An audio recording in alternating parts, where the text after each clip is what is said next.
સોમનાથ ખાતે આધ્યાત્મિક અને સાંસ્કૃતિક વારસાને જાળવી રાખવા માટે અહીં પ્રથમવાર મહાશિવરાત્રી પર ભવ્ય સોમનાથ મહોત્સવનું આયોજન કરવામાં આવ્યું છે।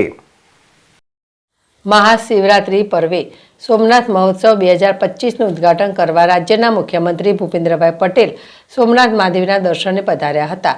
સોમનાથ ટ્રસ્ટ દ્વારા મુખ્યમંત્રીને પુષ્પગુચ્છ અર્પણ કરી અભિવાદન કરાયું। મુખ્યમંત્રી ભૂપેન્દ્રભાઈ પટેલે સોમનાથ મહાદેવના દર્શન અને જલાભિષેક કરી પૂજા સામગ્રી અર્પણ કરી ત્યારબાદ સીધા સોમનાથ વોકવે પર આયોજિત સોમનાથ મહોત્સવનું ઉદ્ઘાટન કર્યું હતું।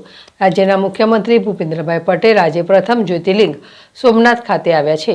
મહાશિવરાત્રિના પાવન પ્રસંગે સોમનાથ પરિસરમાં ગુજરાત ટુરિઝમ અને સોમનાથ ટ્રસ્ટ દ્વારા ત્રિદિવસીય સોમનાથ મહોત્સવ કાર્યક્રમને મુખ્યમંત્રીએ આજે ખુલ્લો મૂક્યો હતો। પોતાના પ્રાસંગિક ઉદ્બોધનમાં ભૂપેન્દ્રભાઈએ જણાવ્યું હતું કે સોમનાથ એ માત્ર આધ્યાત્મિક મંદિર જ નહીં, ભારતની સાંસ્કૃતિક વિરાસત પણ છે।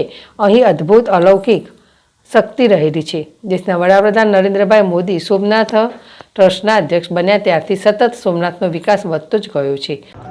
મહાશિવરાત્રિના પર્વ નિમિત્તે સોમનાથ મહાદેવ સાનિધ્યમાં આજે 3 દિવસનો શિવરાત્રિ મહોત્સવની આજે શુભ શરૂઆત થઈ છે। આજે આપણા રાજ્યના લોકપ્રિય મુખ્યમંત્રી શ્રી ભૂપેન્દ્રભાઈ પટેલ સાહેબ આ કાર્યક્રમને ખુલ્લો મૂક્યો છે।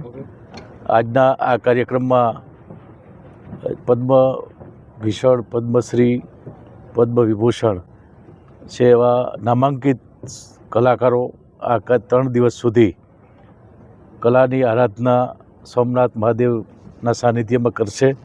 આજે ત્રિવેણી ઘાટ ખાતે મહાઆરતીનું પણ આયોજન થયું હતું। 108 દીવડાની આરતી પણ કરવામાં આવી હતી। અહીંયા અલગ અલગ રીતે પ્રવાસન વિભાગ, યાત્રાધામ વિભાગ દ્વારા આજના આ વખતનો એક અલગ રીતે ખૂબ મોટો મહોત્સવનું આયોજન કરવામાં આવ્યું છે।